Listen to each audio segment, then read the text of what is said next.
यांत्रिक मोठी दिलासा देणारी बातमी खास मुंबईकरांसाठी। मुंबईमध्ये वॉटर टँकर असोसिएशनचा संप अखेरीस संपलेला आहे। हा संप मागे घेण्याचा निर्णय झालाय। मुंबई महानगरपालिकेच्या आयुक्तांसोबत सकारात्मक चर्चेनंतर हा निर्णय घेतला गेल्याची माहिती मिळतेय।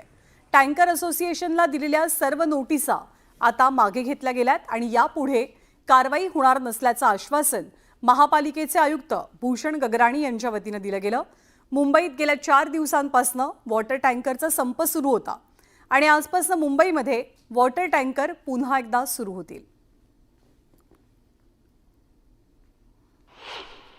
मी मुंबई वॉटर टँकर असोसिएशनच्या वतीने सगळे आमच्या मेंबर्सचे आभार मानतोय आणि तुमचे पण पत्रकारांचे आभार मानतो की आम्ही हा आता संप मागे घेण्यात येतोय।